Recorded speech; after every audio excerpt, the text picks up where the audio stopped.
दंडक इधर से जाइए, आगे से बढ़िए, इधर ही बैठ जाइए बल्कि आके।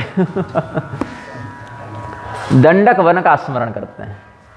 कुछ छत्तीसगढ़ के क्षेत्र भी दंडकारण्य की सीमा में आ जाते हैं, ऐसा भाव हमको संतों ने बताया था।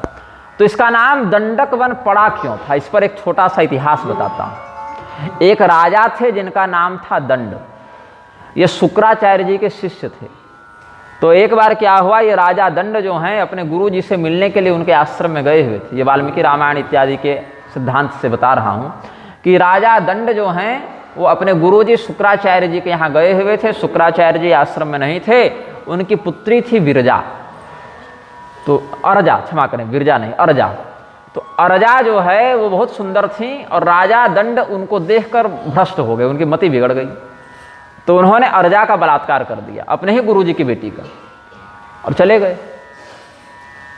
और पाप सवार हो जाता है तो अच्छे बुरे का होश नहीं रहता। अब जब गुरुजी लौट कर आए तो देखे कि अरजा बिल्कुल मलिन मन लेकर रो रही है। तो पूछे क्या हो गया, तो बताए कि आप ही का यजमान आया था दंड राजा और हमारे साथ दुर्व्यवहार करके चला गया। तो शुक्राचार्य जी को बड़ा क्रोध हुआ कि हमारा चेला हो के हमारी ही बेटी का बलात्कार कर दिया, तो जाओ हम तुमको दंड देते हैं। 7 दिन के अंदर तुम्हारा पूरा राज्य, तुम्हारी पूरी प्रजा सब समाप्त हो जाएंगे। गर्म गर्म बालू की बारिश होगी और सब लोग बारिश में, बालू की बारिश में जल के मर जाएंगे। तो प्रजाजन गुरु जी की शरण में आए, बोले महाराज राजा गलती किया है, उसको दंड दीजिए, पूरी प्रजा का क्या दोष है। तो बोले कि मुख से तो निकल गया है, जो शाप है वो तो हम वापस नहीं ले सकते, लेकिन एक संशोधन कर देते हैं कि जो लोग मेरी बेटी की आराधना करेंगे, उसकी शरण में रहेंगे, वो बच जाएंगे, बाकी लोग मरेंगे। तो उसमें जो सज्जन थे वो अरजा देवी की शरण में आए तो बच गए, बाकी राजा दंड, उनकी प्रजा, उनकी सेना, उनका खजाना सब 7 दिन में बालू की बारिश में मटियामेट हो गया। बोले तो छत्तीसगढ़ में राजस्थान का मजा दे दिए, पूरा रेगिस्तान कर दिए उधर से।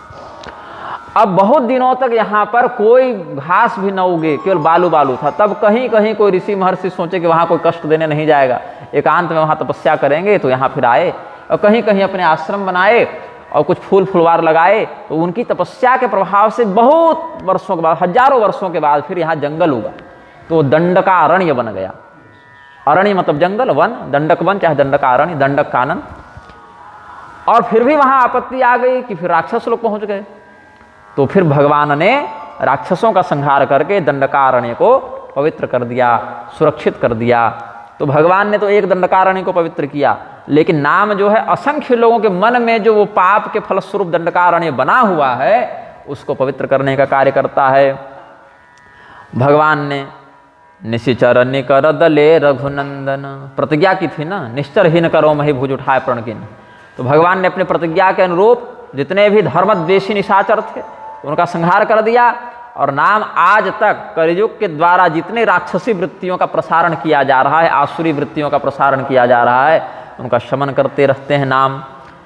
सबरी गीध सुसेवकन सुगति दीन रघुनाथ, नाम उधारे अमित खल वेद विदित गुणगाथ। श्रीमद् भागवत में क्या कहते हैं, किरात हूणाम पुलिंद पुलकषा आभीरकंका यवनाखसादयः, ये न्ये च पापा यदुपाश्रयाश्रया शुद्ध्यन्ति तस्मै प्रभ विष्णवे नमः। किरात, हूण, अंध्र, पुलिंद, पुलकस, आभीर, कंक, यवन, खस, ये सब म्लेच्छ जातियों में उत्पन्न जितने पापी हैं वो भी पवित्र हो जाते हैं। कैसे? भगवान के स्मरण से, भगवान नाम कीर्तन से, भगवान नाम का आश्रय लेने से। जिन भगवान नाम के आश्रय से ये पवित्र हो जाते हैं उनको हम प्रणाम करते हैं, ऐसा श्रीमद् भागवत में भाव व्यक्त किया है। तो सबरी, गीध इत्यादि प्रेमी भक्तों को जाति की दृष्टि से तो उत्तम नहीं कहे गए। ये सब गीध को क्या कहेंगे, सबरी भिलनी को क्या कहेंगे, ऋषि महर्षियों की तुलना में तो ये श्रेष्ठ थे नहीं, लेकिन इनको भी भगवान ने वही गति दी जो ऋषि महर्षियों को गति दी। सर्वभंग मुनि को और सबरी जी को एक ही गति दी, जबकि सबरी जी सर्वभंग मुनि समान वेद वेदांत में निष्णात तो थी नहीं, वो तो भजन भाव की ओर करती थी, लेकिन उनकी भक्ति इतनी निर्मल और पवित्र थी कि भगवान ने उनको वही गति दी। गति में कोई भेद नहीं किया है, गीध को भी वही गति दे दी कि गीध देह तज धरि हरि रूपा भूषण बहुपट पीत अनूपा श्याम गात विशाल भुजचारी स्तुति करत नयन भरी बारी। तो ये सब कुछ उदाहरण दिए श्री रामचंद्र जी के लिए, लेकिन श्री रामचंद्र जी का नाम जो है वो तो कितने खलों का उद्धार कर दिया, कितने लोगों का उद्धार कर दिया, इसकी कोई गणना नहीं है। ये तो श्रुति सिद्धांत से प्रतिपादित है। राम सुकंठ विभीषण दोबु राखे शरण जान सब कोबु नाम गरीब अनेक नवाजे लोक वेद बर बिरद बिराजे। विभीषण जी को रावण ने लात मारकर घर से निकाल दिया, बाली ने सुग्रीव को मार पीट कर घर से निकाल दिया, और निकाल ही नहीं दिया, मारने के लिए दौड़ते रहता था। तो ऋषिमुख पर्वत में मतंग मुनि के साप से नहीं जाता था, तो वहाँ पर सुग्रीव जी कुछ समय के लिए शरण समझ कर रहे थे सुरक्षित। लेकिन तात्पर्य यह है कि इनको निर्भय किसने किया, इनको शरण कौन दिया? भगवान श्री राम ने दिया। किसको? विभीषण जी को और सुग्रीव को। ये सब जानते हैं, लेकिन राम नाम ने कितनों को अपनी शरण में रखा और कितनों का उद्धार किया, इसका कोई वर्णन करके अंत नहीं प्राप्त कर सकता है। ये संसार और वेद दोनों में प्रसिद्ध है। संसारों अनंत ही चल रहा है, नश्वर है, लेकिन नित्य प्रतिदिन इसका अभिवर्धन हो ही रहा है, परिवर्तित हो रहा है। और वेद तो तत्वदृष्टि से अनंत हैं, तो वहाँ पर इनका चरित्र वर्णित है, इसीलिए हम अलग से नहीं कहेंगे। राम भालु कपि कटकु बटोरा से तुहे तुक समकीन्ह थोरा नाम लेत भव सिंधु सुखाहि करहु विचार सुजन मन माहि। सेतु बांधने के लिए श्री रामचंद्र जी ने बड़ा परिश्रम किया, योजना बनाई। पहले तो बैठे 3 दिन तक प्रार्थना किए हैं कि भाई कुछ उपाय है तो देखो, कुछ हमारी सहायता कर दो।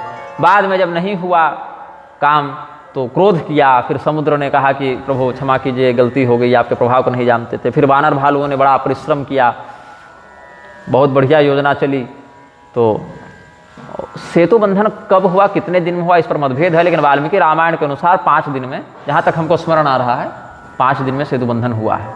अगर मैं गलत हूँ तो कोई सज्जन सुधार देंगे, लेकिन जहाँ तक हमको स्मरण आ रहा है 5 दिन में वाल्मीकि जी ने सेतु बंधन का वर्णन किया है। और भगवान का नाम का प्रभाव क्या है कि यहाँ सेतु बांधने की जरूरत ही नहीं है। यहाँ तो नाम के प्रभाव से वह भवसागर स्वयं सूख जाता है, तो आप आराम से निकल जाइए जिधर बढ़ना है। भवसागर सूख गया तो डूबने का भी खतरा नहीं, वहीं पड़े रहिए तो भी दिक्कत नहीं, क्योंकि वो तो पार ही हो गए फिर। तो ऐसा सज्जन अपने मन में विचार करें। श्री सीताराम विराजी। अब भगवान ने सेतु बांध कर क्या किया, तो कहते हैं राम सकुल रन रावण मारा सीय सहित निज पुर पगुधारा राजा राम अवध रजधानी गावत गुण सुर मुनि बरबानी। लंका में गए, रावण का वध किया। अब रावण का वध कब किया, इस पर भी मतभेद है। शाक्त कल्पों की श्रृंखला में, सारस्वतादि कल्पों में भगवान रावण को विजयादशमी के दिन मारते हैं, रावण दहन इत्यादि की भी परंपरा। और वैष्णव कल्पों की श्रृंखला में, पाद्म कल्प आदि में चैत्र कृष्ण चतुर्दशी को भगवान रावण का वध करते हैं। ये सब कल्प भेद की बात है। लेकिन मरता तो रावण है, मरने का काम किया है तो छोड़ा तो जाएगा नहीं, चाहे 6 महीने आगे पीछे मरे।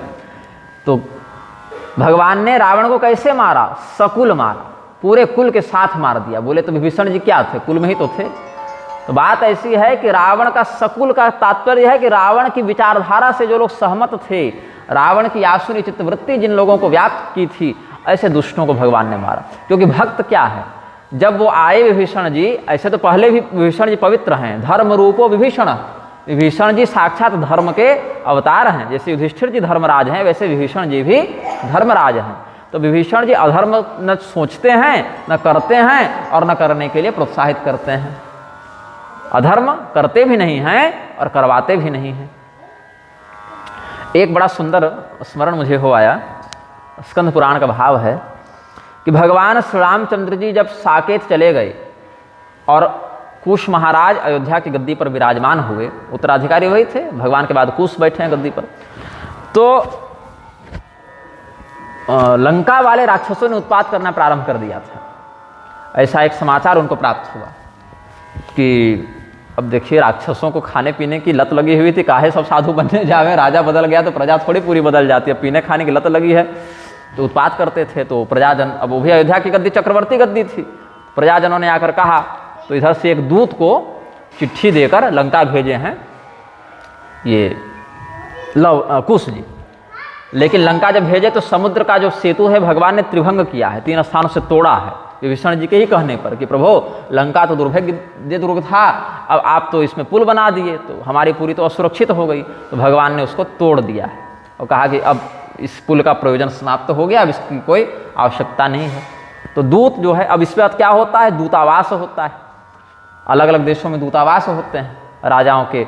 तो लंका के दूतावास समुद्र तट पर भी थे, तो वहाँ पर खबर दी कि अपने महाराज को खबर करो कि अयोध्या का दूत आया है। तो वहाँ पर बैठक हुई, तो क्या समस्या है, बोले कि रावण के परिचय में बहुत से शिवलिंगों की स्थापना राक्षसों ने की थी, और भी ऋषि महर्षियों ने शिवलिंग स्थापना की थी, और बहुत से राक्षसों ने भी की हुई थी। तो ये लोग क्या करते हैं, उछल कूद करते जाते हैं शिवलिंग की पूजा करने के बहाने, और कुछ उत्पाद भी करके आ जाते हैं। तो इसीलिए फिर विभीषण जी ने प्रतिबंध कर दिया कि कोई भी राक्षस हमारे नगर से बिना मेरी अनुमति के अपनी इच्छा से भारत की सीमा में प्रवेश नहीं कर सकता है। ये स्कंद पुराण में ये वचन है। तो इस पर हमने एक वक्तव्य भी जारी किया था, और वो कितना भावपूर्ण श्लोक है, श्लोक तो मुझे अभी स्मरण नहीं आ रहा है क्योंकि मैंने किसी प्रवचन में अपना कहा था, स्कंद पुराण का आश्रय लेकर, यूट्यूब इत्यादि पर होगा वो वीडियो। उस चिट्ठी में कहा है उन्होंने कि मेरे पिता के नहीं होने के बाद भी मुझे अनाथ होने का अनुभव नहीं होता है, क्योंकि आप भी हैं। विभीषण जी के सामने कितना पवित्र भाव है लव जी का, कि कुश जी का, लव बार बार निकल जाता है अभ्यास के साथ, कुश जी बड़े हैं कि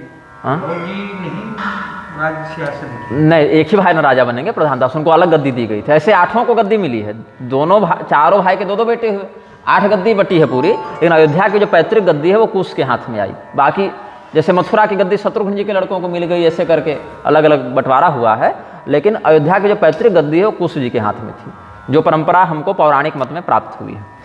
तो वहाँ से लेकर सुमित्र तक सूर्यवंश चला है।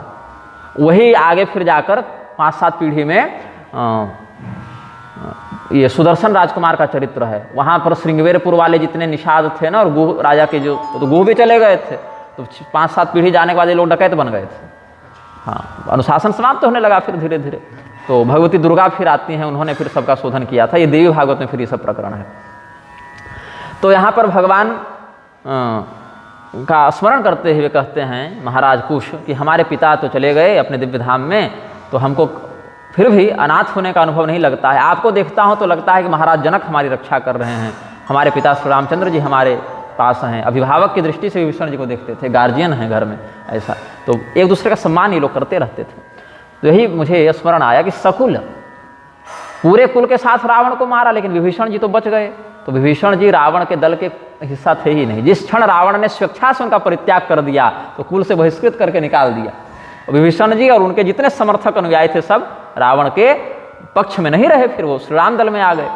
कुछ जो 4 मंत्री थे वो तो विभीषण जी के साथ ही आए, और कुछ जो विभीषण जी के पक्षधर थे, भले संख्या में कम थे लेकिन थे, वो लोग वहीं से सब खबर इत्यादि देते रहते थे कि ये योजना हो रही है, यहाँ यज्ञ हो रहा है, यहाँ गुफा में बैठ के मंत्र सिद्ध करने बैठा है, इसको यहाँ पर ध्वंस किया जाए नहीं तो बड़ी सिद्धि कर लेगा। तो सबके गुप्तचर भी थे अपने अपने। तो क्षिप्रम भवति धर्मात्मा सस्वच्छांतिम निगच्छति कौन्तेय प्रतिजानीहि न मे भक्तः प्रणश्यति। जिस क्षण भक्त ने अपना समर्पण भगवान के लिए कर दिया कि मैं आपका हुआ, उसी क्षण भगवान ने उसको अंगीकार कर लिया और वो धर्मात्मा बन गया। और विभीषण जी तो परम धर्मात्मा है, विभीषण जी तो प्रातस्मरणीय धर्मात्मा है। प्रातःकाल उठकर विभीषण इत्यादि भक्तों का नाम लेना चाहिए। अब एक बहुत क्या कहें गंदी बात है जो समाज में फैल गई है, कहावत कि घर का भेदी लंका ढाए। विभीषण जी की निंदा बड़ी करते हैं लोग। विभीषण जी ने लंका बचाई है, नहीं तो रावण के लक्षण में लंका गई थी। विभीषण जी ने लंका की रक्षा की है और बारंबार समझाया है कि रावण जो तुम चल रहे हो, हे महाराज बड़े भाई हो, हाथे जोड़ के बोले हैं, डांट के नहीं बोले हैं, सम्मान पूर्वक बोले हैं, लेकिन ये मार्ग अच्छा नहीं है। अच्छा, विभीषण जी ने लंका छोड़ी है क्या? नहीं, लंका से उनको तिरस्कृत करके भगाया गया, रावण के द्वारा लात मारकर अपमानित करके भगाया गया कि तुम जिसका गुणगान करते हो फिर उसी के पास जाओ। तो विभीषण जी लंका छोड़े नहीं हैं, उनको लंका से निकाला गया है। और लंका से क्यों निकाला गया? अधर्म का विरोध करने के कारण। और जो राजा अधर्मी होता है उसको आज नहीं तो कल नहीं तो परसों लेकिन नष्ट ही होना पड़ता है। तो विभीषण जी ने लंका बचाई है, इसीलिए लंका आज भी है, नहीं तो रावण के चक्कर में लंका हनुमान जी साफ करके आते। तो विभीषण जैसे धर्मात्मा थे जो हनुमान जी ने सोचा कि इनके कारण कुछ कृपा कर देता हूँ। तो ये सब जो विधर्मियों के द्वारा चलाई गई कहावतें, इनसे भी बचना चाहिए। विभीषण जी साक्षात धर्म स्वरूपी हैं, भगवत तत्ववेत्ता हैं, बहुत श्रेष्ठ भागवतों में भगवत भक्तों में उनकी गणना है।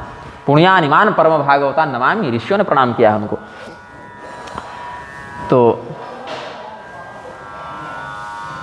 भगवान ने रावण का उद्धार किया, राक्षस सेना का संहार किया, भगवती सीता को पुनः प्राप्त किया, अपने नगर में आए और भगवान श्री रामचंद्र जी अयोध्या के विधिपूर्वक अभिषिक्त राजा बने। ऐसे राजा तो थे ही, लेकिन एक जो उत्सव होना था, एक राज्याभिषेक होना था, एक जो परंपरा है उसके अनुसार से मंगल उत्सव हुआ और सभी देवता, ऋषि, मुनि, नर, वानर, असुर जो भी भगवान के भक्त थे सब आए, सबने प्रेम से उनके महात्म्य का गान किया है।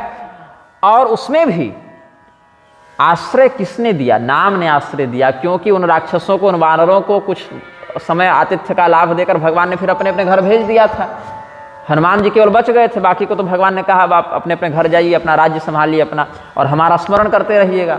और विशेष अवसरों पर भगवान फिर निमंत्रण भेजते थे कि यज्ञ कर रहे हैं तो आज उत्सव है तो ऐसे आ जाना, तो सब लोग उत्सव में सम्मिलित होने आते थे।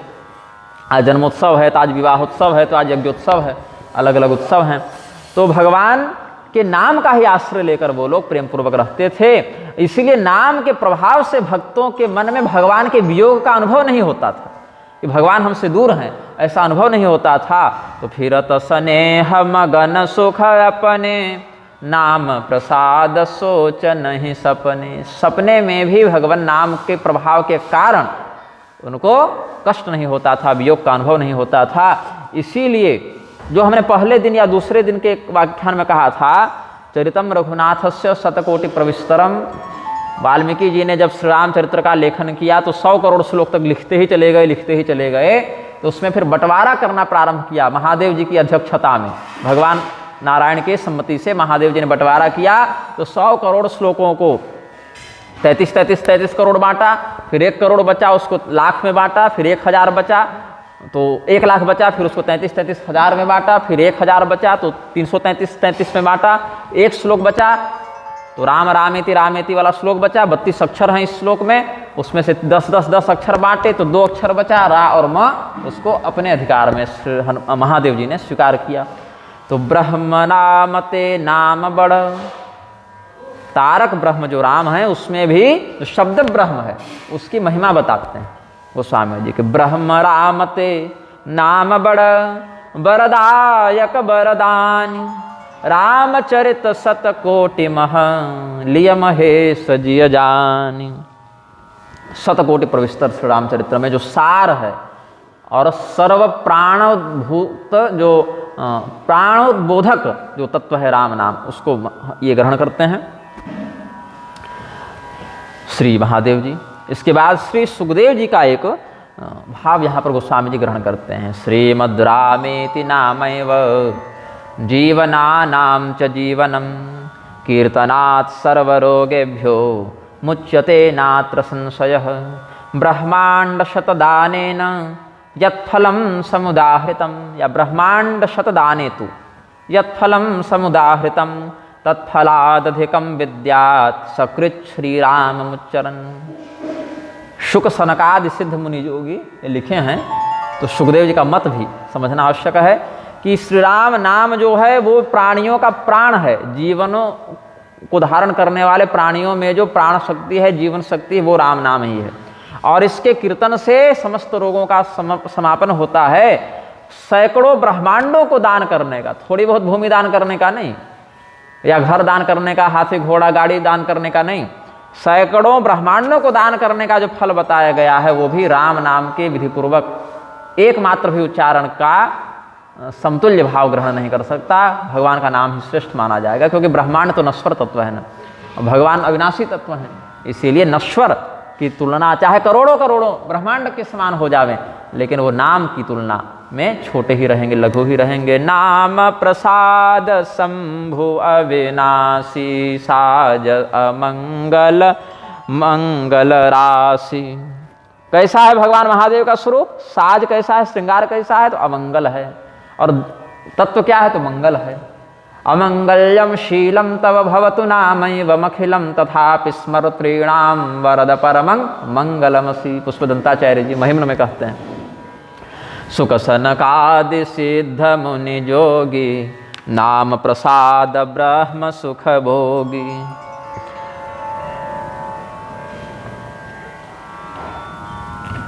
नारद जाने वो नाम प्रताप जग प्रिय हरि हरिहर प्रिय आपू। क्या कहते हैं कि नारद मुनि ने नाम के प्रताप को बखूबी समझा है, उनका नारायण नारायण चलता ही रहता है।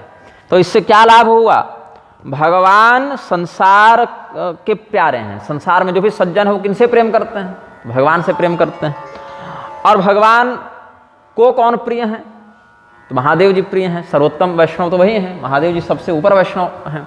तो भगवान संसार को प्रिय हैं और भगवान को महादेव जी प्रिय हैं, और नाम को पकड़ लिया नारद मुनि ने, तो ये क्या हो गए? भगवान महादेव और भगवान विष्णु हरिहर दोनों के प्रिय हो गए। बहुत बढ़िया लॉटरी लगी है इनको। तो नाम जपत प्रभु कीन्ह प्रसादु भक्ति शिरोमणि भे प्रहलादु। प्रहलाद जी भी भगवान के नाम के प्रताप से भक्त शिरोमणि बने। भक्तों की श्रृंखला में प्रहलाद जी का नाम जपते हैं ना, प्रहलाद नारद पराशर पुंडरीक वाले श्लोक में। तो प्रहलाद जी नाम का प्रभाव समझते हैं कि जिस हिरण्यकशिपु का विरोध करने का सामर्थ्य देवताओं को भी प्राप्त नहीं था, लोकपाल दिक्पाल सब हाथ जोड़कर खड़े रहते थे, उसी घर में पैदा होकर उसी गोदी में बैठ के कीर्तन कर देते थे और बेचारा कुछ कर नहीं पाता था, तो कितना अंदर से डिप्रेशन हो गया होगा उसको, कितना घुटता होगा उसका मन कि हमारे सामने छोड़ो, हमसे पीछे भी कोई कीर्तन करने का साहस नहीं कर पाता है, और हमारा ही जन्मा बच्चा हमारी गोदी पे चढ़ के हमें को भक्ति करने का उपदेश दे देता है, और हम मारने का प्रयास करते हैं और इसको कुछ नाखून भी नहीं तोड़ पाते, बाल भी नहीं तोड़ पाते। तो हम तो सोचते हैं कि सबसे बढ़िया शोषण हिरण्यकशिपु का हुआ है, क्योंकि इतना पराक्रमी होने के बाद भी प्रहलाद जी के सामने वो बड़ा असहाय अनुभव करता था। तो प्रहलाद जी, नारायण नारायण, बैठिए।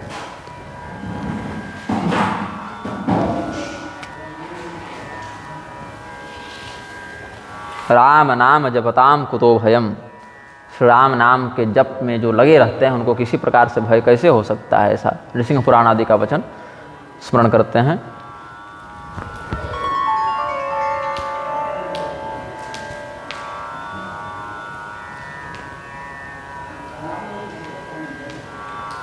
कि जो प्रहलाद जी हैं वो भाव व्यक्त कर रहे हैं। जब हिरण्यकशिपु ने, आपको स्मरण होगा होलिका वाला प्रसंग, जहाँ होलिका गोदी में रखकर बैठ जाती है वो चादर ओढ़ के, हालांकि होलिका की कथा बड़ी सूक्ष्म, होड़ा भी उसको कहते हैं, होड़ा राक्षसी भी कहते थे, शक्ति संगम तंत्र आदि में उसका विशेष संकेत मिलता है। तो चादर ही उड़ गए, प्रहलाद पर आ गई और होलिका जल गई, प्रहलाद बच गए। तो ये तो चादर का एक कथानक है, और होलिका के बाद भी जलाने का प्रयास किया गया था।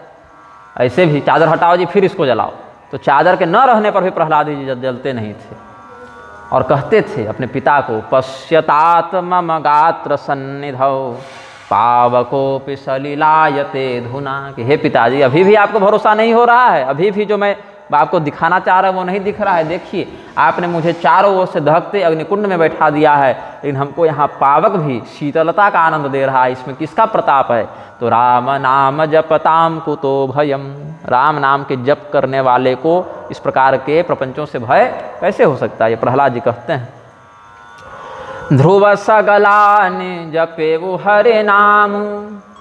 ग्लानि युक्त होकर ध्रुव जी ने नाम जपा था। क्या ग्लानि थी? कि अरे हम बड़े राजकुमार हैं और हमारे पिता की गोदी में चढ़ने से हमारी सौतेली माता जो रोक दी, तपसा आराध्य पुरुषम तस्यैवानुग्रहेण में, पहले तपस्या करो, भगवान का भजन करो, और उसके बाद मेरे गर्भ से जन्म लो, यदि छस्य निपासनम, यदि राजा की गद्दी और गोदी पर बैठना चाहते हो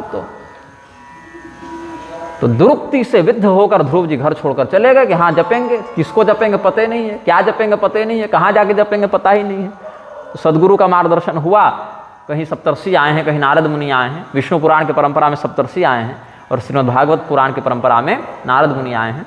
मंत्र बता दिया, ध्यान बता दिया, ऐसे शंख चक्र गदा पद्म वाला ध्यान करना, द्वादशाक्षर जप करना, मधुवन चले जाओ, विधिपूर्वक जप करना। तो पहले 3-3 दिन का उपवास करते थे, फिर फल खा के रहते थे, फिर 1 महीना ऐसे बिताए थे, फिर 6-6 दिन का उपवास करते थे और जल पी के रहते थे, 6 दिन के पूर्ण होने पर जल पी के रहते थे। ऐसे 1 महीना और बिताए तो 2 महीने की तपस्या हुई ध्रुव जी की। फिर नहीं, पहले फल खाया फिर पत्ते खाए, जल तो तीसरे महीने में आए। फिर तीसरा महीना जल पीकर 9 दिन में बिताए। फिर 12 दिन में वायु का आहार करके श्वास ले लेकर बिताए। ऐसे हो गया उनका 4 महीना। और 5वें महीने में वायु का भी आहार करना बंद कर दिए और एक पैर पर खड़े हो गए, तो 5 महीना हो गया। और 6ठा महीना जब आया तो एक पैर को भी छोड़ के अंगूठे पर, पैर के अंगूठे पर खड़े हो गए। श्वास तो ऐसे ही बंद कर चुके थे और पैर के भी, पूरे पैर नहीं अपितु पैर के अंगुष्ठ पर खड़े हो गए।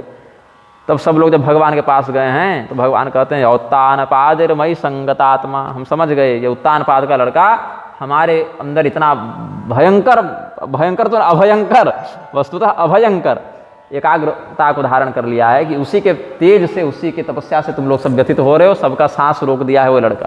तो हम जा रहे हैं और जो भी उसका अभिष्ट है उसको प्रदान करेंगे। तो ध्रुव जी का अभिष्ट पहले कुछ और था। पहले तो था कि अब हमको ऐसे आसन पर बैठना है जहाँ कोई ना बैठा हो और जिसका अतिक्रमण कोई ना कर सके। लेकिन भगवान का दर्शन हुआ, वरदान मिला, फिर उनकी बुद्धि उनको बड़ी धिक्कारी कि क्या मांग लिए हम भी। अरे ध्रुवपद भी ठीक है, बहुत ऊपर है, भगवान से बड़ा थोड़ी है, हमको तो भगवान को ही मांग लेना था। तो अवश्य ही देवताओं ने देखा कि ये बच्चा हमारा अतिक्रमण करके कैसे चढ़ जाएगा उतना ऊपर, तो हमारी बुद्धि को ही उन्होंने भ्रमित कर दिया। ये ईर्ष्यालु देवताओं का कुचक्र हो गया मेरे साथ। तो 36,000 वर्षों तक अव्याहतेन्द्रिय होकर ध्रुव जी ने शासन किया है। फिर भगवान के धाम को क्रम मुक्ति से प्राप्त किया है। पहले यहाँ पर दर्शन किया, फिर ध्रुवपद में गए, फिर कल्पांत में उनको दिव्य अपनरावर्ती धाम मिलेगा, ऐसा आश्वासन भगवान ने दिया है। तो ध्रुव सगलाने जपेवु हरि नाम, पायवु अचल अनुपम ठाव, सुमिर पवन सुत पावन नाम, अपने बस करि राखेउ राम, अपर अजामिल गज गण कावु, भये मुक्त हरि नाम प्रभावु, कहूँ कहाँ लगे नाम बड़ाई, राम न सकहि नाम गुण गाई। अंत में 3-4 चौपाई में कुछ कुछ भक्तों का वर्णन किया है, हनुमान जी का स्मरण किया। इसी पवित्र नाम के आधार पर अबंध तत्व को भी उन्होंने अबंध तत्व को भी बंध में डाल दिया। जो भगवान श्री रामचंद्र जी को कोई नहीं बांध सकता, वो भक्ति से बांधते हैं ना। यशोदा जी ने भगवान कृष्ण रूप में बांध लिया, तो क्यों बांध लिया? क्योंकि भक्ति का बल था। हनुमान जी में भक्ति का बल है, रघुपति प्रिय भक्तम। तो हनुमान जी नाम के प्रताप से ही भगवान को हृदय में स्थापित कर लिया। अब हृदय में तो सबके स्थापित हैं, लेकिन उनकी जागृति कहाँ कोई दिखा पा रहा है। तो हनुमान जी ने उस स्तर पर भगवान का भजन कर दिया कि भौतिक दृष्टि से भी छाती फाड़ कर देखो तो वहाँ दिखेंगे। ये इतना प्राकट्य उनका कर दिया। और भी अजामिल का, गजेंद्र का, गणिका का बहुत स्मरण किया कि और भी बहुत से ऐसे भक्त हुए। अब इतने अधिक भक्त हैं कि एक एक का नाम लेना संभव नहीं है, तो इतना ही कह दिया कि कहाँ तक हमसे मेहनत करवाओगे भाई। नाम का तो ऐसा प्रभाव है कि भगवान स्वयं कहने बैठे तो भी उनको कहने में पार दिखे न दिखे। हम तते कथयिष्यामि दिव्या ह्यात्म भूतयः।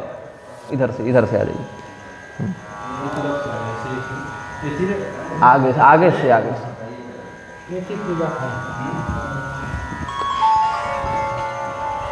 कोई बात नहीं, जाकी रही भावना जैसी। तो भगवान जो हैं वो भी अगर स्वयं के नाम के महात्म्य को प्रकाशित करने के लिए अगर विचार करें तो भी कहते हैं कि हम तते कथयिष्यामि, कि हमारी विभूति का, हमारे प्रताप का, हमारे महात्म्य का वर्णन करने में, विभूति का वर्णन करने में हम भी तत्वतः समर्थ नहीं हैं। तो राम नाम को कल्पतरु कलि कल्याण निवासु, जो सुमिरतु भय भांगते तुलसी तुलसीदासु। राम नाम तो वह कल्प वृक्ष है जो भांग को तुलसी दल बना दे। गोस्वामी जी ने, आप ठीक कह रहे थे, रामदयाल दास जी कल कह रहे थे कि तुलसीदास जी ने जो विनम्रता दिखाई वो दूसरे किसी ग्रंथ में नहीं सुनने को, पढ़ने को मिलती। जिस स्तर की विनम्रता इन्होंने दिखाई है, अभी तक तो विनम्रता दिखा रहे हैं 26 दोहा तक अभी तक, और सबके सामने दिखाई है। भगवान के सामने दिखाए तो समझ में आता है। किन्नर रजनीचर सबको कह दिया कि सब सीताराम, तो सब हमारे लिए प्रणम। इस स्तर की विनम्रता अन्य काव्यों में बड़ा दुर्लभ है। एक आध श्लोक में कोई कह भी दें, लेकिन बिल्कुल इतना लंबा विस्तृत वर्णन नहीं प्राप्त होता है। तो भगवान का नाम तो वह कल्प वृक्ष है जो कलयुग के प्राणियों के लिए कल्याण का धाम है, और जिसके आश्रय से, जिसका स्मरण करने से मुझ जैसा भांग भी तुलसी दल बन गया, तुलसीदास हो गया। इस प्रकार से गोस्वामी जी ने अपना भी स्मरण किया है। फिर चारों युगों का अलग अलग लक्षण बताते हैं। चहु युग तीन काल तिहु लोका, भये नाम जपि जीव विशोका। वेद पुराण संत मत एहो, सकल सुकृत फल राम सनेहु। चारों युगों में, सत्ययुग, त्रेतायुग, द्वापर युग, कलयुग, चारों की काल गणना को जोड़ दें तो 4,32,000 वर्ष का कलयुग होता है। इससे दुगुना द्वापर, इससे तिगुना त्रेता, इससे चौगुना सतयुग। तो चारों का अगर समावेश कर दें तो 43,20,000 वर्ष जब मनुष्यों का बीतता है तो एक बार सतयुग से कलयुग का चक्र पूरा होता है, चतुर्युगी चक्र पूरा होता है 43,20,000 वर्षों में। और फिर ये चक्र बदलता रहता है, मतलब फिर से कलयुग के बाद फिर से वही सतयुग त्रेता द्वापर कलयुग, सतयुग त्रेता द्वापर कलयुग, यही जाड़ा गर्मी बरसात, जाड़ा गर्मी बरसात, जाड़ा गर्मी बरसात। 3 काल हैं, वर्तमान काल, और जो हो गया सो भूतकाल, जो होने वाला है सो भविष्य काल। ये 3 काल हो गए। और 3 लोक हैं, भू, भुवः, स्वः, ये प्रधानता से 3 लोक हैं। और कहीं कहीं पृथ्वी को केंद्र मान लें तो ऊर्ध्वलोक और मध्यलोक, कर्मभूमि, और अधोलोक, पाताल इत्यादि, ये सब भी हैं। तो इसमें चारों युगों की बात देख लो, चाहे तीनों काल की बात देख लो, चाहे तीनों लोक की बात देख लो, जितने भी जीव शोकाकुल थे और जो शोक रहित हुए वो किसके कारण हुए? नाम प्रभाव से हुए। नाम का आश्रय लेकर ही किया गया व्रत, दान, तप, यज्ञ इत्यादि भी सफल होता है। नाम विरहित व्रत, दान, यज्ञ, तप इत्यादि असत हो जाता है, निष्फल हो जाता है। तो वेद, पुराण इत्यादि धर्मशास्त्रों का भी यही मत है और संतों ने भी अपनी वाणी में यही बात कही है कि समस्त पुण्यों का, समस्त सुकृतों का, समस्त तीर्थाटन, व्रत, यज्ञ आदि का यही सबसे उत्तम फल है कि नाम में प्रीति बढ़े, नाम में प्रेम बढ़े। अब अलग अलग युग में अलग अलग उपाय हैं। श्रीमद् भागवत में भी ये सिद्धांत वर्णित है कि कृते यध्यायतो विष्णुस्त्रेतायाम यजतो मखैः, द्वापरे परिचर्यायाम कलौ तद हरि कीर्तनात्। क्या कहते हैं? सत्ययुग में ध्यान के माध्यम से भगवान का यजन अधिक होता था, प्रभावी था ध्यान, क्योंकि मन निर्मल था, आयु बहुत अधिक थी, तो फुर्सत से बैठ के निर्मल मन से ध्यान करते रहते थे, वहाँ से भगवान को प्रसन्न करते थे। त्रेता युग आने पर मन में थोड़ी सी कलुषता आ गई तो ध्यान उतना बढ़िया होने नहीं लगा, लेकिन लोगों ने बड़े बड़े यज्ञों का आश्रय लिया। ऐसे यज्ञ सत्ययुग में भी होते थे, लेकिन प्रधान वहाँ था ध्यान। आज तो कलयुग में भी यज्ञ हो ही रहे हैं, छोटे बड़े स्तर पर ध्यान भी करने वाले छोटे बड़े स्तर पर कर ही रहे हैं, लेकिन प्रधानता उसकी नहीं है। तो प्रधान विषयों को देख रहे हैं। जैसे कोई व्यक्ति जलेबी खा ले, लेकिन जीवन भर केवल जलेबी ही खाए, उसका ये प्रधान आहार ही हो जाए, ऐसा संभव नहीं है। तो त्रेता युग में यज्ञ के माध्यम से भगवान का यजन किया जाता था। द्वापर युग में क्या हो गया? बड़े बड़े यज्ञ उतने नहीं होने लगे, तो घर में पूजा रूम बना लिया, वहीं भगवान को पधरा लिया, वहीं पर सेवा अर्चना करने लगे। तो ये जो पूजा रूम की व्यवस्था है ना, वो द्वापर युग की है। बोले फिर कलयुग में कैसे? बोले अभी संक्रमण काल चल रहा है, अभी युग परिवर्तन का समय है। कलयुग का कुल समय कितना है? तो 4,32,000 वर्ष, और अभी कितना बीता है? 5,125-26 साल, कुछ ऐसा ही बीता है। मतलब 100 साल अगर देखें कलयुग के लिए तो 1.25 साल बीता है।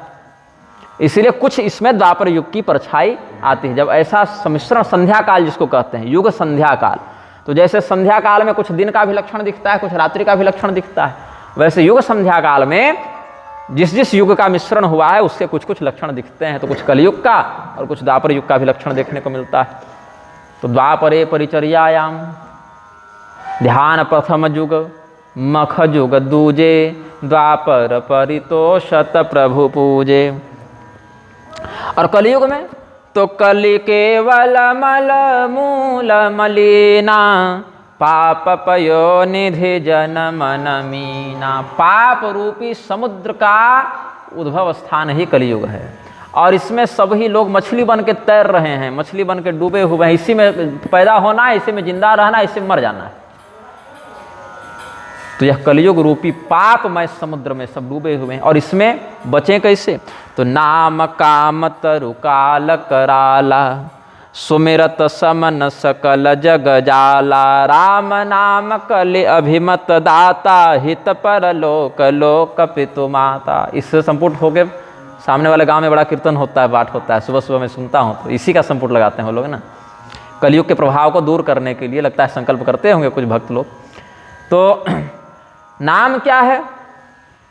कल्पवृक्ष के समान है। जैसे कल्पवृक्ष के नीचे बैठकर व्यक्ति जो जो कामना करे वो सब प्राप्त हो जाता है, तो वैसे ही भगवान का नाम भी कल्पवृक्ष है। लेकिन कल्पवृक्ष और नाम में नाम ही बड़ा है, क्योंकि कल्पवृक्ष आपके भलाई का विचार नहीं करता, आप कुछ भी मांगे दे देता है, उससे आपका भला होगा कि बुरा होगा ये नहीं देखता। लेकिन भगवान बुरा वाला कभी नहीं देते। हमारे भक्त का पतन हो जाए तो भगवान नहीं देते। नारद मुनि को नहीं दिए थे ना, बाकी विश्वमोहिनी के चक्कर में तो पड़े ही थे नारद मुनि, लेकिन सोचे इससे हित नहीं है हमारे भक्त का। तो भगवान क्या है? माता पिता के समान है ना। अब माता पिता के पास बेटा जाकर कहेगा कि माता जी जहर दो, तो माता जी पूछेगी क्या करोगे, और दुकानदार पूछता है उतना, ये पूछेगा किसको मारने वाला जहर, बस इतना पूछेगा, या दाम बताएगा कितना दे दूं, ये मात्रा पूछेगा। तो दुकानदार जो हैं वो अपने लाभ को देखकर विचार करते हैं कि हमको कितना धन मिल जाए इस व्यापार से, और माता पिता अपने संतान के लाभ को देखकर विचार करते हैं कि उसका अहित न हो जाए। तो भगवान कैसे हैं? हित पर लोक लोक पितु माता, कैसे इसका पारलौकिक हित संपादित होगा, इस प्रकार से वात्सल्य भाव से, माता पिता के भाव से भगवान अनुग्रह करते हैं। भगवान का नाम भी इसी प्रकार के स्वभाव को धारण करता है। नहीं कलि कर मन भगति विवेकु, सत्युग के समान विवेक नहीं है, त्रेतायुग के समान कर्मठता नहीं है, और द्वापर युग के समान भक्ति इत्यादि का भी आश्रय नहीं लेते हैं, जैसे सुदामा जी ने लिया, अर्जुन ने लिया, इस प्रकार से। तो राम नाम अवलंबन एकु, फिर एकमात्र केवल नाम का आश्रय बच जाता है। कलौ संकीर्तना देव सर्व पापम व्यपोहति, तस्मात् श्री राम नामना तु कार्यम संकीर्तनम वरम। कलयुग में समस्त पापों का निवारण करने के लिए श्री राम नाम से उत्तम और सुलभ, सरल, बिना पैसा का उपाय कुछ नहीं है। इसीलिए इसी का आश्रय लेकर संकीर्तन करना चाहिए। और इसमें एक बात और कही कि पूरा समय अगर भजन में न बिता सको तो कम से कम सुबह शाम श्री राम जय राम कर लो। सुबह उठो, नेत्र खुले तो पहला काम वही कर लो, रात को सोवो तो अंतिम काम वही करके सोवो। इतना कम से कम शुरुआत कर दो। मतलब अभी अगर भजन में गति नहीं बनी है तो इससे प्रारंभ कर दो, एक परिपाटी बन जावे, एक अभ्यास बन जावे, फिर धीरे धीरे उस अभ्यास को आगे बढ़ाना। तो आनंद रामायण में श्री राम जय राम, श्री शब्द पूर्वम जय शब्द मध्यम, पहले श्री लगाए, फिर भगवान का नाम लगाए, फिर जय लगाए, फिर भगवान का नाम लगाए, फिर 2 बार जय लगाए, फिर भगवान का नाम लगाए। तो आनंद रामायण में भी ये विधान है, और राम रहस्योपनिषद में हनुमान जी ने यह विधान बताया है, और नारद पुराण में भी ये विधान है ये इस मंत्र का। तो वैदिक, पौराणिक और ऐतिहासिक, ये तीनों मतों में श्री राम जय राम विजय मंत्र का व्याख्यान किया गया है। और इसमें सभी अधिकारी हैं, चाहे ब्राह्मण हो, चाहे क्षत्रिय हो, चाहे वैश्य हो, चाहे शूद्र हो, चाहे स्त्री हो, पुरुष हो, कोई हो, म्लेच्छ भी हो, तो इससे वंचित उसको नहीं रखा गया है। तो 21 बार प्रातःकाल इसके जप का बड़ा महत्व बताया गया। कम से कम इतना कर लेना चाहिए। इतने में भी जीभ में लकवा मार गया है भैया, तो भगवान अपनी ओर से कितना करें। इतना सरल करके बता दिए हैं आचार्यगण खुल के, अब क्या कर दें। तो राम नाम अवलंबन एकु, काल नेमि कलि कपट निधानु, नाम सुमति समरथ हनुमानु। कैसा है नाम का प्रभाव और कैसा है कलयुग का व्यवहार। तो जैसे काल नेमी जो है वो कपट पूर्ण वृत्ति से प्रस्तुत हुआ था हनुमान जी के सामने, साधु बन के, विरक्त बन के, महात्मा बन के बैठा हुआ था, बड़ा सुंदर तपोवन बना रखा था। तो हनुमान जी को भी एक झटका में तो पकड़ नहीं आया, इतना सुंदर उसका माया जाल था कि ऊपर दृष्टि से हनुमान जी भी उतना ध्यान नहीं दिए। हाँ, कोई संत हैं भैया, महात्मा है, भजन कर रहे हैं, सत्संग होना चाहिए, लेकिन हनुमान जी विवेकी थे, तो कालनेमी अपने षड्यंत्र में सफल नहीं हुआ। ऐसे कलयुग आपके सामने कुछ वैसा कपटी व्यवहार लेकर आ जावे, तो हनुमान जी के समान, अब हमारे पास विवेक तो है नहीं कि तुरंत उसके छल को पकड़ लें, तो हम नाम का आश्रय लेंगे, तो नाम हमें उसके कपट को बता देगा। यहाँ बचो, यहाँ इससे प्रभावित हो जाओगे तो बहुत गड़बड़ हो जाएगी। राम नाम नर केसरी, कनक कशिपु कलिकाल, जापक जन प्रहलाद जिमे, पाल दलि सुरसाल। सुरों के साल, सालन कहते हैं कष्ट को, उर्दू वाला सालन नहीं, वो सब्जी वाला नहीं, सालन मतलब कष्ट। तो सुर मतलब देवताओं को जो कष्ट देने में निपुण था, ऐसा असुर मंडल जिसके नेतृत्व में कार्य करता था वह हिरण्यकशिपु ही यहाँ कलयुग के रूप में प्रस्तुत है। और इसका मर्दन करने के लिए दलित हिरण्यकशिपु तनुभृंगम कौन है? तो श्री राम नाम की बात आई कि वही नृसिंह का रूप धारण करके हैं। और इस नाम का जप करने वाला भक्त क्या है? प्रहलाद के समान है, जो इन राम नाम की छाया में आश्रय में रहता है, तो उसको बड़ा बड़ा असुर मंडल भी कोई व्याधि आदि से कष्ट नहीं करवा पाता। और इसमें कहते हैं भाव कुभाव अनख आलसहूँ, नाम जपत मंगल दिशि दसहूँ। चाहे प्रेम से भगवान का नाम लो, चाहे आलस्य से लो, चाहे किसी और भाव से लो, लेकिन नाम का आश्रय लो। अब देखिए इसमें क्या है, कुछ लोगों ने भगवान को भज के प्राप्त किया है, कुछ ने गाली दे के प्राप्त किया। शिशुपाल इत्यादि ने गाली दी, चैद्य सिद्धिम यथागतः, लेकिन वो हम लोग के लिए अनुकरणीय नहीं है। गोस्वामी जी ने यह विकल्प कब दिया है? यदि सद्भाव से भजन नहीं हो पा रहा हो तब के लिए विकल्प दिया है। अब सद्भाव से हो रहा हो और कहेंगे शिशुपाल तो गाली देके तर गया, तो हम हूँ दो चार गाली बकावें, तो ऐसे में फिर नाम का अपराध हो जाता है, नाम अपराध लग जाता है। शिशुपाल के पास भक्ति से भजन करने का विकल्प बचा ही नहीं था, उसको साप ही था कि तुम आसुरी वृत्ति से युक्त हो जाओगे। रावण ने भी अध्यात्म रामायण में रहस्य खोला है, जो तामस तन से भजन नहीं होगा, जो गोस्वामी जी पकड़े हैं, वो भाव रावण ने अध्यात्म रामायण व्यक्त किया है। उसके पास विकल्प ही नहीं था कि हम भगवान की भक्ति उचित विधि से करें, इसीलिए गाली देने के ही बहाने लेकिन किसी प्रकार राम नाम का उच्चारण हो जाए, ये बहाना पकड़ लिया हो। ये विपरीत भक्ति कहते हैं। तो विपरीत भक्ति वैकल्पिक की भक्ति है, प्राधान्य भक्ति नहीं है। जैसे कोई व्यक्ति मुंह से नहीं खाने में समर्थ है, कैंसर हो गया मुंह में, तो क्या चबाएगा? तो उसको इंजेक्शन लगा के या बाईपास करके किसी प्रकार से दे रहे हैं, तो कम से कम कुछ काम उसका बन जावे, लेकिन वो विधि नहीं है ना। तो यही गोस्वामी जी कह रहे हैं। अब इसका आश्रय लेकर गाली नहीं बकते फिरना है कि हम तो राम ही बोल रहे हैं, नहीं, नामापराध से बचना है। और यह भी आत्मानम वैष्णवम मत्वा अधमा भारते कलौ, ये सब वचन महिषमर्दिनी तंत्र में भगवान महादेव ने कहा है कि कलयुग में बहुत से लोग स्वयं को वैष्णव बताएंगे, कंठी भी ले लेंगे, तिलक भी ले लेंगे, वेश भी बना लेंगे, नाम भी जपने लगेंगे, लेकिन काम क्या होगा? उदरम हरिणो जना, केवल पेट पालना ही काम होगा, भगवान का नाम बेचते खाएंगे। तो ऐसे लोगों को भगवान के नाम में जितने अक्षर हैं उतना उतना पाप लगता जाता है। ये भगवान महादेव ने महिषमर्दिनी तंत्र में कहा है। अभी क्या हो रहा है, इस्कॉन वाले इत्यादि बहुत सारे लोग कीर्तन करवाते चल रहे हैं, अंग्रेजों को जनेऊ पहना दी है, अंग्रेजों से वेदांत पठन पाठन करवा रहे हैं, अंग्रेजों से दीक्षा लिए चल रहे हैं और मनमानी व्याख्या करते हैं शास्त्रों की, और व्यभिचार को बढ़ाते चल रहे हैं, वर्णाश्रम की मर्यादा को भ्रष्ट करते चल रहे हैं। जिस श्रुति सेतु पालक राम तुम जगदीश माया जान की, जिसके लिए भगवान का अवतार हुआ, उसी वर्णाश्रम मर्यादा को, धर्म मर्यादा को मटियामेट कर रहे हैं। और नाम किसका लग रहा है? तो भगवान का नाम लग रहा है। चैतन्य महाप्रभु का नाम लेकर बेच खा रहे हैं। लेकिन अगर उनके पास आसुरी हैं, ऐसा कहने का साहस भी होता कि हम लोग राक्षसे हैं भैया इसीलिए ऐसा कर रहे हैं, तो बात होती, लेकिन भ्रमित होता है समाज। तो नाम जपत मंगल दिशि दसहूं, जिस व्यक्ति के पास विधि पूर्वक भगवान नाम के आश्रय का विकल्प ही न बचा हो, वो भी अविधि पूर्वक ही सही, लेकिन जब तक चित्त शुद्ध नहीं होता है तब तक भगवान नाम का आश्रय ले ले, और उससे उसका मंगल ही होगा, अमंगल नहीं होगा। कामात् क्रोधात् भयान लोभान मत्सरादपि यः स्मरेत् परम ब्रह्मात्मकं नाम राम इत्यक्षरद्वयम् येषां श्रीराम चिन्नाम्नि परा प्रीति रचंचला तेषां सर्वार्थलाभश्च सर्वदास्ति शृणुप्रिय। स्कंद पुराण में भगवान महादेव जी कहते हैं कि काम से, क्रोध से, भय से, लोभ से, ईर्ष्या से, अब भक्ति से नहीं हो पा रहा है तो यही सबका आश्रय लेगा कि अरे उस वनवासी राम का नाम मेरे सामने मत लेना। तो चलो यही लाइन बोलने के चक्कर में एक बार तो राम का उच्चारण हो गया।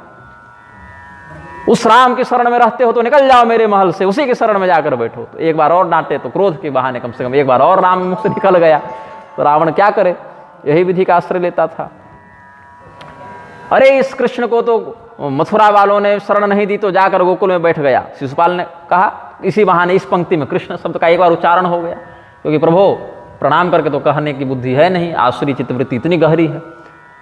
तो गर्जना करते हुए क्रोध से, काम से, ईर्ष्या से, लोभ से, किसी एक भावना का आश्रय लेकर किसी प्रकार से मुख से निकल जाए नाम, ऐसा आश्रय लेकर भी भगवान के नाम का जो आश्रय लेता है, परम ब्रह्मात्मकम, पर ब्रह्म, तारक ब्रह्म का जो नाम लेता है उसका कल्याण होता है। और फिर जो प्रेम पूर्वक नाम लेते हैं, निश्चल भक्ति से जो नाम लेते हैं, उनकी तो कोई संदेह की बात ही नहीं उनकी मुक्ति में। भाई जो पूतना दूध स्तनों में जहर लगा के भगवान को दूध पिलाने आई, जब उसका कल्याण हो सकता है तो किमु गावो नु मातरः, जिन गायों ने और माताओं ने प्रेम से पुचकारते हुए दुलारते हुए भगवान को दूध पिलाया, उनकी सदगति में क्या संदेह हो सकता है। अहो बकीयं स्तनकालकूटम जिघांसया प्या, कुछ इसमें श्लोक में भ्रम हो रहा है, दप्य साध्वी ऐसे करके आया है। लेभे गतिम धातृचिताम ततोन्यम कम्वा दयालुम शरणम व्रजेम। जिघान सया पा यदप्य साध्वी, अपायत ये शब्द बनेगा तो संधि में अपायत, जिन्होंने पिलाया, जिघान सया पा यदप्य साध्वी।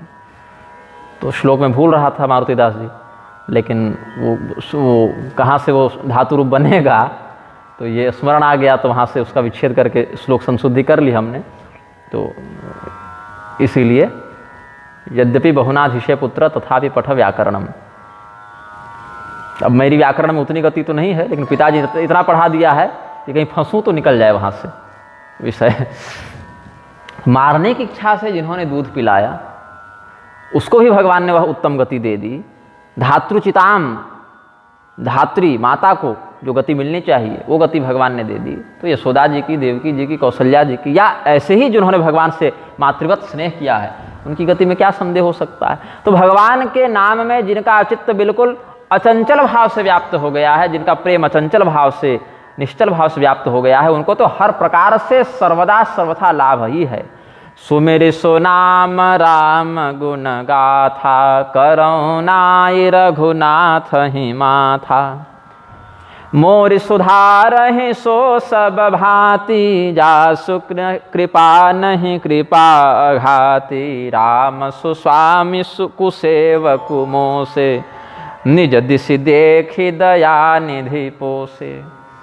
भगवान के नाम का स्मरण करके, उनके महात्म को प्रणाम करके अब भगवान के चरित्र का वर्णन करने के लिए गोस्वामी जी प्रस्तुत हुए हैं और यह स्पष्ट कर देते हैं, डिस्क्लेमर, अस्वीकरण डाल देते हैं कि हम तो हर प्रकार से भैया मूर्ख हैं, अशुद्ध वाणी का प्रयोग भी कर सकते हैं, कुछ उठापटक भी लिख सकते हैं, तो भगवान इसको अपने स्तर से सुधार लेंगे, ऐसा हमें विश्वास है। क्योंकि भगवान की कृपा कभी कृपा करने से थकती नहीं है, भगवान की कृपा कभी कृपा करने से उबती नहीं है। और भगवान जैसे सर्वोत्तम से स्वामी और हमारे जैसे सर्वाधम सेवक, ये कहीं से कोई तालमेल है नहीं। स्वामी सभी स्वामियों में सबसे उत्तम और सेवक सभी सेवकों में सबसे अधम, कोई तालमेल नहीं है। लेकिन भगवान चूंकि दयानिधि हैं, इसीलिए हमको भी स्वीकार कर लेंगे, ठुकराएंगे नहीं। ये भाव तो भक्तों का बड़ा दिव्य है। ये तो गोस्वामी जी कह रहे हैं जो साक्षात हनुमान जी हैं। अच्छा बताइए, हनुमान जी के हृदय में भगवान का प्राकट्य क्यों हो गया, क्यों दिखा दिए हनुमान जी? क्योंकि अत्यंत निर्मल हृदय था उनका, उनके हृदय में काल्पनिक दृष्टि से भी कोई दोष नहीं हो सकता। लेकिन हनुमान जी जब परिचय देने आए तो क्या कहते हैं? एक उमे मंद मोह बस, कुटिल हृदय अज्ञान। और कुटिल हृदय में राम जी कैसे दिख गए? क्योंकि मैं कुटिल हूं यही स्वीकार कर लेना सबसे बड़ी शरणागति है। और मैं योग्य हूं ये कह देने से अहंकार का उदय होगा। तो अहंकार जहां से आ सकता है उसी को पहले केरोसिन डाल दो, अंकुरित न हो बीज। तो कुटिल हृदय अज्ञान। और हनुमान जी क्या हैं? अज्ञान हैं, ज्ञानिनाम अग्रगण्यम है। लेकिन अपना परिचय भक्त ऐसे ही देता है। यही मर्यादा है, यही विधि है कि सेवक अपने स्वामी के सामने स्वयं को सर्वाधिक तुच्छ दिखाए और उसको अनुभव करे। ये नहीं कि केवल बोलने की बात, वास्तव में उस शरणागति का, उस प्रपत्ति के भाव का अनुभव करे, उस दैन्य का अनुभव करे। लोकहु वेद सुसाहिब रीति, विनय सुनत पहचानत प्रीति।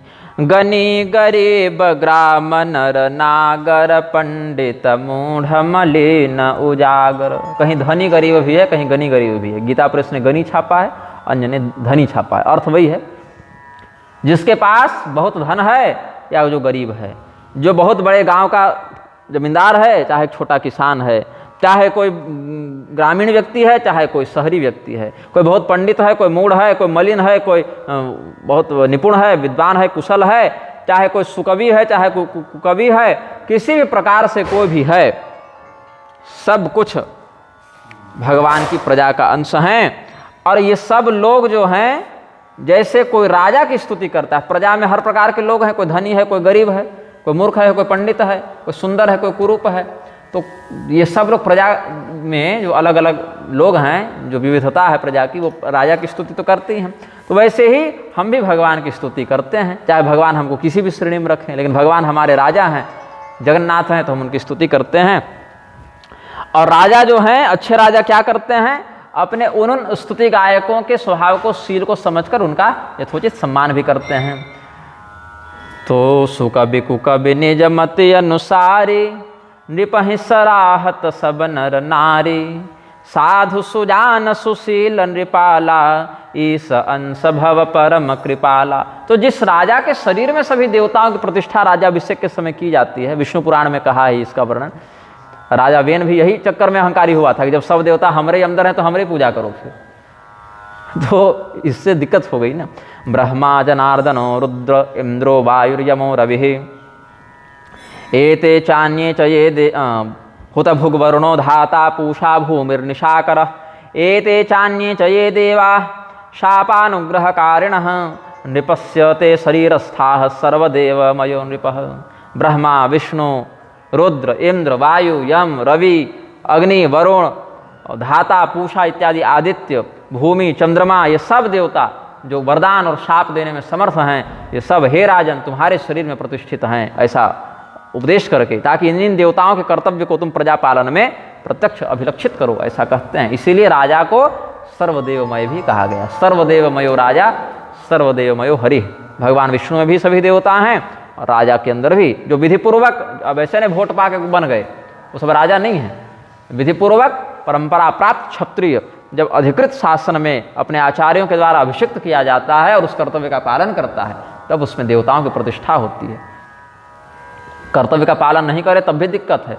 बाकी राजा बन के तो कंस भी बैठा था अपने राज्य में, लेकिन उसको अधिकृत नहीं कहते ना, इसलिए तो भगवान ने उसका उन्मूलन कर दिया और शोधन किया राजपीठ का। तो सुनि सनमानहि सब ही सुबानी, भनिति भगति नति गति पहचानी, यह प्राकृत महिपाल सुभावो, जान शिरोमणि कोसल राउ, रीझत राम स्नेह निसोते, को जगमंद मलिन मति सोते। अब ये जब सामान्य पृथ्वी के राजा की बात है, जो इतनी कृपा कर देता है, तो जो जगत के राजा हैं, जगत चक्रवर्ती हैं, उनमें कितनी कृपा होगी, कितनी करुणा होगी। जो संसारी राजा भी अपनी स्तुति करने वाले के ऊपर इतना अनुग्रह कर देते हैं, तो जो परम करुणा सिंधु हैं, अकारण ही जो भक्त पर करुणा करने का स्वभाव रखते हैं, ऐसे भगवान की जब हम स्तुति करेंगे तो हमको ठुकराएंगे तो नहीं, हमको भी अपनाएंगे, हम पर भी कृपा करेंगे, ऐसा विश्वास है गोस्वामी जी को। इसीलिए ऐसी चौपाई का वर्णन कर रहे हैं। अब अगर हमको भगवान मूर्ख भी मानेंगे, मंदबुद्धि भी मानेंगे, जो कि हम हैं भी, गोस्वामी जी स्वीकृति कर रहे हैं अपनी, तो भी भगवान ठुकराएंगे तो नहीं, क्योंकि इन्होंने जब बानर भालू को अपना प्रेमी बना लिया, हृदय से लगा लिया, अपने दरबार में अच्छा सम्मान दिया, तो कम से कम हमको तो नहीं भगाएंगे। सठ सेवक की प्रीति रुचि, रखी हैं राम कृपाल, उपलकिए जल जान जहीं, सचिव सुमति कपिभाल। हो कहावत सब कहत, राम सहत उपहास, साहिब सीतानाथ सो सेवक तुलसीदास। और हमको भगवान जब अपनाएंगे तो भगवान की निंदा होगी, ये भी कहा, अरे वही राम जी कि तुलसीदास जैसा जिसका भक्त है, वही राम जी जो तुलसीदास को शरण दे दिए। तो हमारे अंगीकार करने से भगवान का यश बढ़ेगा नहीं, हम जैसे अधम को शरण में लेकर भगवान की निंदा ही होगी। लेकिन भगवान इतने करुणामय हैं कि वो निंदा पर ध्यान नहीं देंगे, और हम इतने ढीठ हैं कि हम अगर भगवान की निंदा पर ध्यान देंगे तो मेरा उद्धार कैसे होगा। तो लोग भगवान को उपहास भी यदि करेंगे, राम सहत उपहास, अपने भक्त पर कृपा करने के कारण यदि समाज उनका उपहास भी करे कि प्रभु इसको क्यों अपना भक्त बना लिए, इसको क्यों आपने शरण दे दी, तो भगवान उस उपहास को भी सहन कर लेते हैं। लेकिन भक्त का परित्याग नहीं करते हैं। पत्थरों को जहाज बनने का गौरव दे दिया भगवान ने। पत्थरों को पुल, राम सेतु पवित्र हो गया ना, वो पत्थर पवित्र हो गए। वानर भालू को मंत्री बना लिया, सचिव बना लिया। तो भगवान का उपहास अगर कोई करेगा, अरे वही राम जी जो वानर भालू का सहयोग लिए थे, वानर भालू से मंत्रणा करते थे, तो ये उपहास भगवान सहन कर लेते हैं। इसके कारण तिरस्कार नहीं करते अपने शरणागत का, ये सब कहते हैं। इसीलिए अति बड़ी मोरी ढिठाई खोरी, सुनी अघनर कहूँ ना कसी कोरी। भगवान पूछेंगे कि देखो पापी तो मेरे पास नहीं आता है, पापी के लिए नरक बनाए हैं। क्षिपाम्यजस्रम शुभानाश्रिष्य योनिषु, पापियों को तो हम नरक भेज देते हैं, तो तुम मेरे पास क्यों आए हो? तो तुलसीदास जी कहे प्रभु नरक वाले भगा दिए, क्योंकि हम इतने पापी थे कि हमारे पाप को सुनकर नरक ने नाक दबा ली, कहीं इससे बहुत दुर्गंध आती है। तो सुनी अघ नर कहीं नाक सी कोरी, कि हम इतने ढीठ हैं, इतने मंदमती हैं कि हमारा वर्णन जब नरकवासियों ने सुना तो उन्होंने नाक बंद कर लिया, बोली इसकी चर्चा मत करो प्रभु, तो हम जाएं कहाँ? तो नरक वाले भी हमको भगा दिए, तो आप ही के पास आए हैं। समुझी सहम मोहि अपडर मोरे, सो सुधि राम की समुझ सहम मोहि अपडर अपने, सो सुधि राम कीन्ह नहीं सपने। और हमको इस बात से डर लग रहा है कि आप हमारे इस अवगुण पर, इस दोष पर, इस ढिठाई पर, इस निर्लज्जता पर अभी तक ध्यान नहीं दिए, क्योंकि ध्यान दिए होते तो प्रभु जरूर हमको भी भगा दिए होते। लेकिन आप अगर हमको अभी भी रखे हुए हैं शरण में, तो इसका अर्थ है कि आप हमारे अवगुणों को ध्यान नहीं दे रहे हैं, आप उपेक्षा कर देने की। ठीक है, गलत होगा, अपराध किया होगा, लेकिन चलो हम अपराध को भूल जाते हैं, क्षमा कर देते हैं, अपनी शरण में रख लेते हैं। तो इसी बात से भी हमको थोड़ा भय लगता है कि सुनि अवलोक सोचित चह चाखे, भगति मोरि मति स्वामी चाही, भगति मोरि मति स्वामी सराही, कहत नसाई होई ही अनेकी, रिझत राम जानि जन जी की। और हमने अपनी जब स्वीकारोक्ति आपके सामने प्रस्तुत की कि हाँ हम मूर्ख हैं, मलिन हैं, कुबुद्धि हैं, पापी हैं, सब हैं, लेकिन फिर भी आपने उन बातों पर ध्यान नहीं दिया, हमारे अवगुणों को हमने स्वयं बता दिया, फिर भी आपने हमें क्षमा कर दिया और अपने पवित्र विवेक चक्षु से हमको देखा और हमारी भक्ति की ही सराहना की, जबकि भक्ति हमारी बड़ी छोटी है, पाप की गठरी भारी है। फिर भी आपने पाप की गठरी की उपेक्षा करके और हमारी छोटी सी भक्ति को भी महत्ता दी है। और केवल अब इसीलिए, चाहे मेरा कुछ बिगड़ जाए, लोग मजाक उड़ाए, परलोक बिगड़े, चाहे जो हो, लेकिन फिर भी हम हमेशा आपके भक्त कहलावें या आपके सेवक कहलावें, आपकी सेवा का सदैव लाभ हमको प्राप्त होता रहे, ऐसा ही हम अब चाहते हैं। कहत नसाई हो ही की, चाहे हमारा जो काम है वो बने चाहे बिगड़े, हृदय में अच्छाई अगर है, भक्त का मन अगर निर्मल है तो भगवान उसको अंगीकार करते हैं। और कई बार तो भक्त को अगर लगे कि मेरा मन निर्मल नहीं है, फिर भी भगवान इतने करुणामय हैं कि वो भक्त के अपराधों को भूलकर उसको स्वीकार कर लेते हैं। तो भगवान भी केवल भक्त के इसी भाव पर रीझते हैं। रीझत राम जानी जन जी की, अपने भक्त के जी में, हृदय में क्या है इसको जानकर भगवान रीझते हैं। और भक्तों के अपराध को, भक्तों के पाप को भगवान छोड़ भी देते हैं, ऐसे तो पवित्र ही कर देते हैं, वो तो पाप बचा ही नहीं। लेकिन विनम्रता पूर्वक अगर भक्त स्वयं को पापी और अधम कहे भी तो भगवान इस बात पर ध्यान नहीं देते, क्योंकि अपिचेत सुदुराचारो भजते मामनन्य भाग, साधुरेव समन्तव्य सम्यक व्यवस्थितो हि सह। पहले का कोई दुराचारी भी हो, पापी भी हो, दुर्बुद्धि भी हो, लेकिन अगर अनन्य बुद्धि से वह हमारा भजन कर रहा है तो वह साधु ही हो जाता है, उसका मन बिल्कुल सम्यक प्रकार से हमारे अंदर लग गया है, उसका जीवन बिल्कुल पटरी पर आ गया है, वो बिल्कुल सज्जन और धर्मात्मा बन गया है, ऐसा भगवान अपनी ओर से उसको प्रमाण पत्र दे देते हैं। लेकिन उसके लिए अनन्य भाव से भगवान का आराधन होना चाहिए।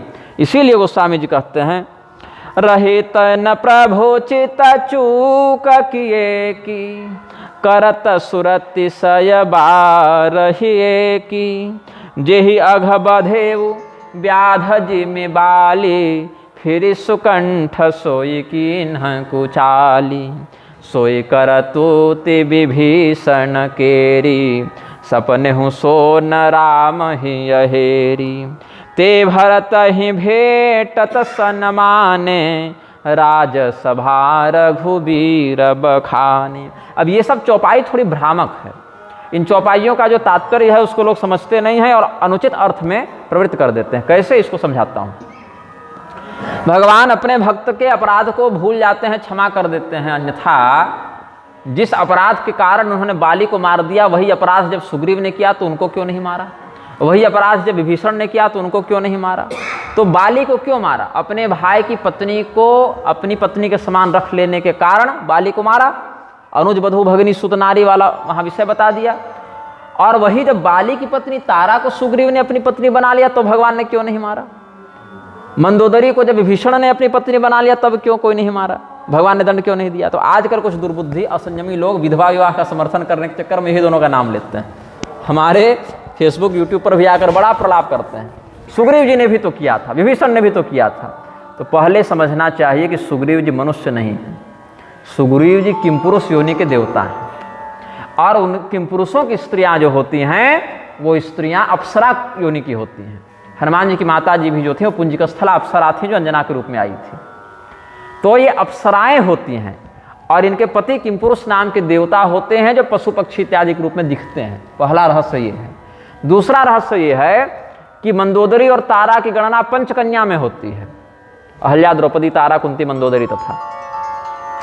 और पंचकन्याएं प्रत्येक मासिक के बाद पुनः कन्या भाव को प्राप्त कर जाती हैं, इसलिए इनको वैधव्य दोष नहीं लगा, और लगा भी तो 1 महीने के बाद ये पुनः कन्या भाव को प्राप्त हो गई। ये बात हो गई। दूसरी बात, भीषण जी राक्षस कुल से हैं और सुग्रीव जी जो है वो किमपुरुष कुल से हैं। ये दोनों मनुष्य नहीं हैं, इनकी प्रजाति ही बिल्कुल अलग है।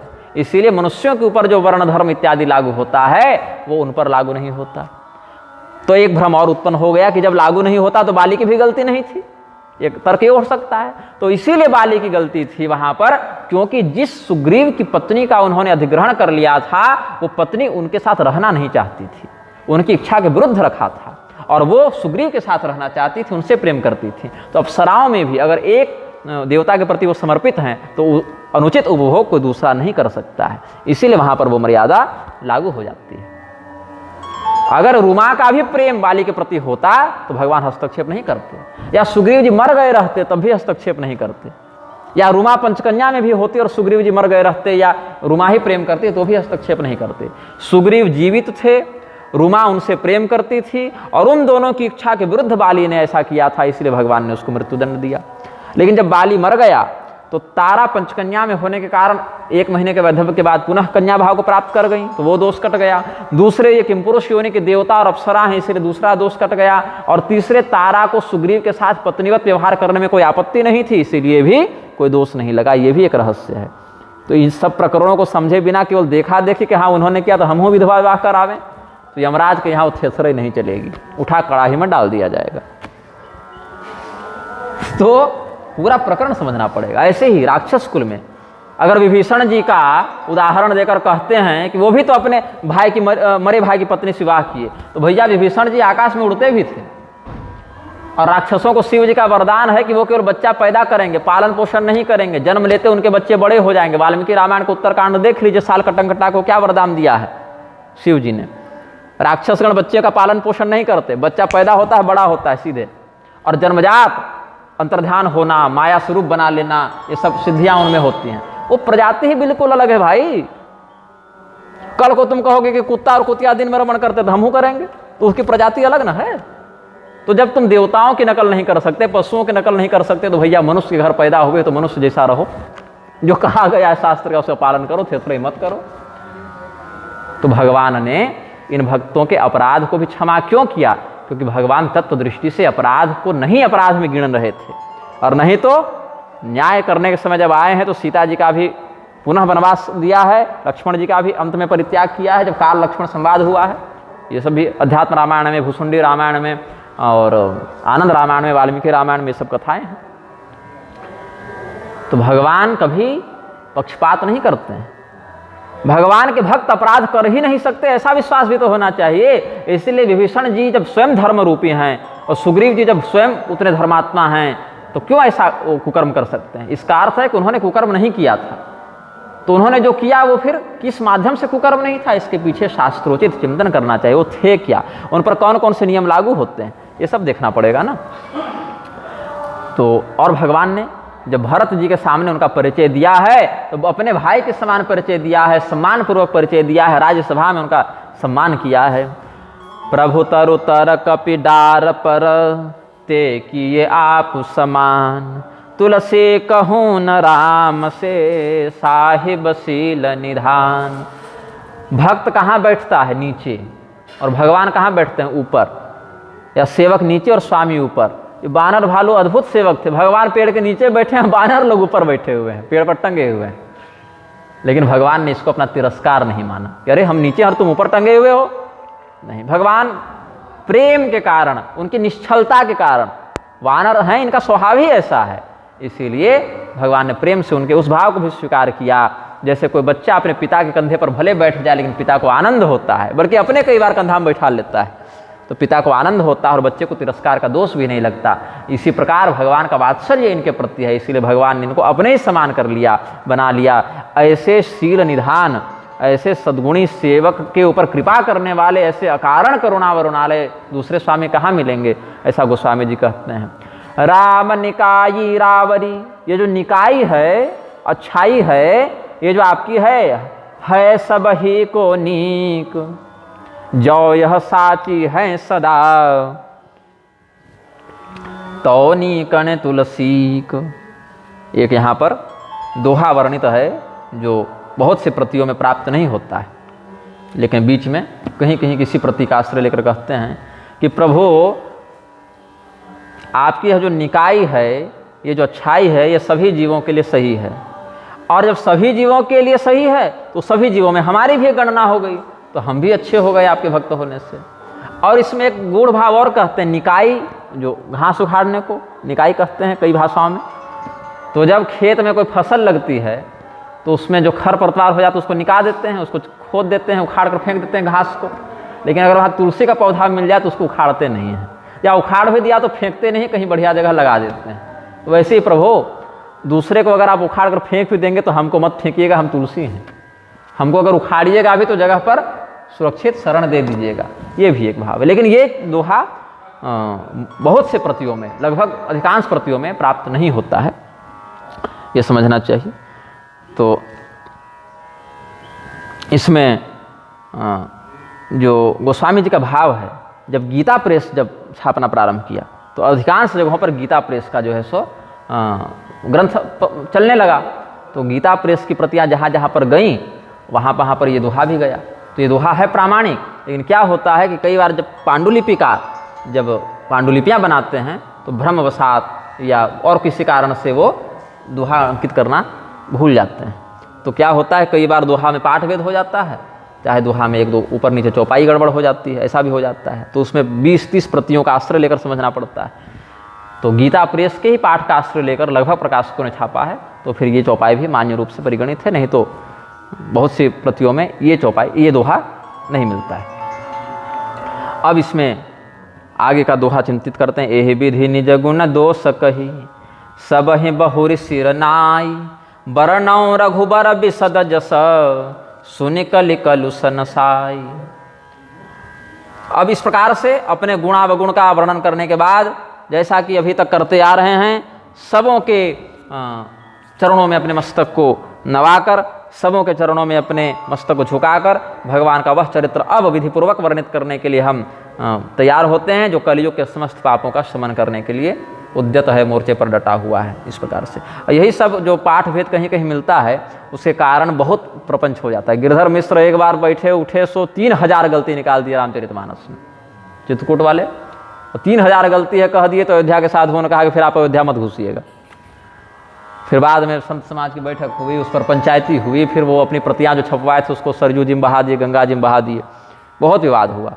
तो क्या होता है कि हमारे पुस्तक में ये नहीं छपा, तुम्हारे में ये छपा है, हमारे में 2 ही छपा है, तुम्हारे में 2 छपा है। अब रहेगा तो 2 ही, वो 4 थोड़े हो जाएगा, चाहे 2 ही कहो चाहे 2 कहो, लेकिन हमारा ही वाला पाठ सबसे अधिक शुद्ध है।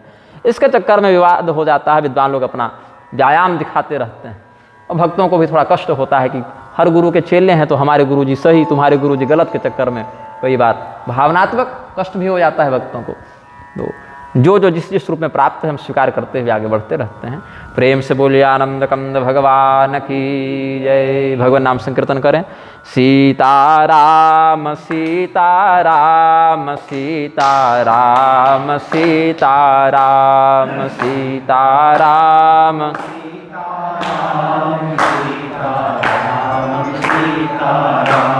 राधे श्याम राधे श्याम राधे श्याम राधे श्याम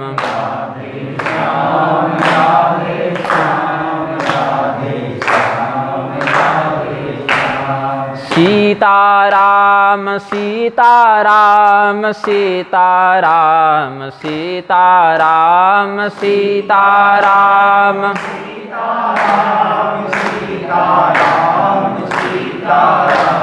राधे श्याम राधे श्याम राधे श्याम राधे श्याम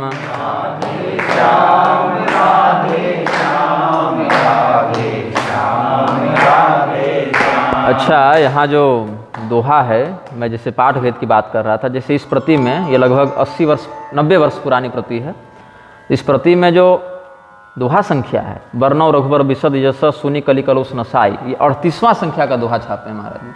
और गीता प्रेस वालों ने इसको 29वां दोहा बताया। तो गीता प्रेस ने जब दोहा की गणना की तो चौपाइयों के बीच में जो दोहे मिल गए, वो चाहे एक दोहा हो चाहे 4-5 दोहा, उसको एक ही संख्या में गिनते हैं और क ख ग घ ऐसे करके अंकन कर देते हैं। 29 क 29 ख 29 ग ऐसे करके।